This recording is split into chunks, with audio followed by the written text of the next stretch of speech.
Good evening, Mr. Toastmaster, fellow Toastmasters. A fork. Words have double meaning. A fork can be this item, or it can be two roads separating from one. High can be up in the sky, or it can be falling down run. So what makes the difference? Why look at things just one way? Why not give yourself an opportunity to see things differently? Take this can of beer.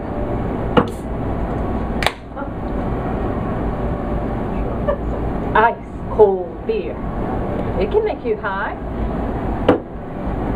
And I know all of you have been to parties. And you have to clean up after a party, especially if you have one. How many of you have ever had stale beer, leftover beer hanging around your house after the party? Now what the heck do you do with it? Well, I'm going to tell you that stale old beer is a treasure. It's something you don't want to throw out because it has many uses. That's right. Beer can be a treasure. Let me tell you a little bit about what beer can do. You can take beer out in your yard. You know those brown spots in your yard, that those chinch bugs or whatever, fungus among us, you know? Pour a little beer.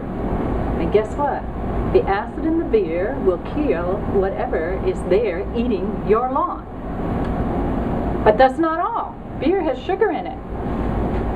You can actually go over to your vegetables and your flowers and pour a little beer on them, and you will have nourished them. That's right. You can use it as a fertilizer.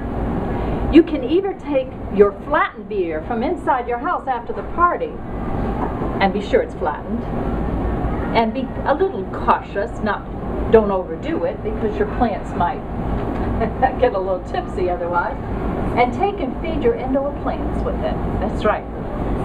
So beer can be used in a different context. Well, what about in your house? Other uses for it? Well, have any of you ever had, well, let me go back outside for a moment because I forgot another use. How many of you have ever had problems with slugs or snails in your garden? Ah, I see a couple of hands. Have you ever tried the beer trick? It works, doesn't it? Look, she's nodding her head. You take a little beer, you pour it in the pan, and you just let it hang out. And guess what? Those little slugs love beer. And you know, once they're in there and they got the beer, they don't want to go anywhere else. And you got them. Snails too. How about fruit flies? Any of you use what we call an indoor compost pail? Did you sort? Now, I do this all the time, and my mother has a real problem with fruit flies because she gathers all the peelings from fruit, vegetables, and she puts it in this pan, and sometimes she's got arthritis and she's 98, so it's real hard for her to open it up, so she just leaves the lid off, sort of sets it on top. And every time I raise it, there's all these flies come out. Well, there's an art to catching fruit flies, and it's not very complicated. All she needs to do is take a jar, put a little bit of beer in it, don't take much, a little bit of plastic wrap over the top, because you don't want, you need to have it closed. Now, mind you, this is not for us to drink, it's for somebody else to drink, and in this case, it's those fruit flies. All you have to do, put a little hole in it, and guess what?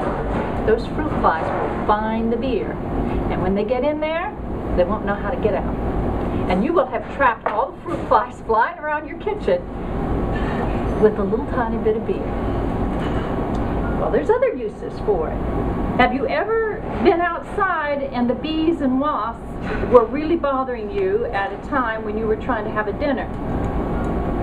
Take another couple of cups, this time with the lid off. Put the cups around the area where your company is and just leave the beer there. The bees and the wasps will gravitate to the beer and they'll leave you alone and your guests. Well, I know. You sometimes say to yourself, well, roaches. Well, you don't need this spray anymore. Forget about this spray. Spray smells bad, it leaves an odor, it leaves film on your hands. And you know what? You don't need mouse traps anymore either. You throw those away too. Mouse traps and spray, because you got beer. That's right, you got beer. Everybody can find beer, and beer is real cheap, right? Especially after the party. So what do you do with the rodents? You pour the beer in a pail. You put a stick or any kind of climbing implement for the rodent to crawl up. They love beer, and they see that beer down there, and they just fall in. And guess what? They can't get out because you've got this pail with these sides. So there you go. Same exact theory for roaches. Except all you need to do with roaches is to take a little piece of bread, put it in there, let it soak up all the beer, put a little Vaseline around the edge, and then voila, you have roaches crawling out, getting inside. And when they get inside, of course, you know, they kind of, you know, get lost in space eating all that wonderful bread and stuff. And then you have all this Vaseline around the side and they can't get out. You have trapped your roaches. I'm telling you, you don't need all this other stuff anymore. You just don't. What about your house? What else can you do with beer? How many of you have woodwork that needs dusting and you're tired of using whatever it is you've got at the home? Pledge or whatever, it's leaving films after film. Take a rag, get a little bit of beer on the rag, put it on your rag and take it and rub down your wood. You know what? It will freshen up the wood in your house. That's no joke. It will make it look better and bring out much of the old color.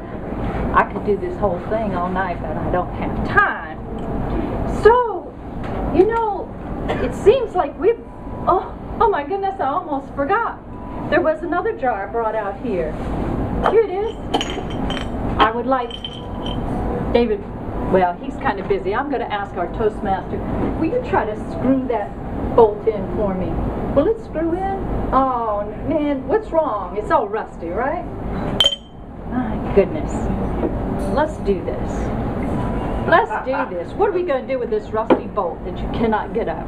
Well, the point of this is should have been flat so you could see it. But this bolt is going to sit here, and we're going to take it out in a few minutes, and guess what? That's right. The acid from the beer will eat all the rust. And you're going to find out that this is a great MacGyver way to get the bolt loose so that you can use it. And if you don't happen to have WD-40 or any of those other wonderful, expensive things, a can of beer might do just as well. Oh, but we're not finished. No, siree. Are you interested in trying something really, really dangerous? Who has a piece of gold jewelry on that you would like polished? Come on, anybody. Piece of gold jewelry you would like polished. All right, just pick it in. Now, this is not a way to just walk out and that's nice seeing y'all. This is not one of those. No. Again. put your jewelry in beer. I kid you not. It is a cleaner for your gold jewelry.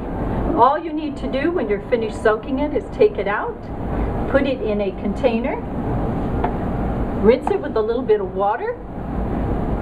Voila! Your rings will come out brighter than ever. All you need to do is dry it and polish it. And I will do that shortly here.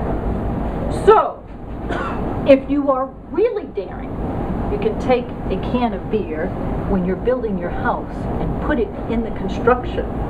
Leave it sealed. Beer does not freeze because of the alcohol content, and it will absorb the cold. You can insulate your house with beers, ladies and gentlemen. What more could you ask? Mr. Toastmaster.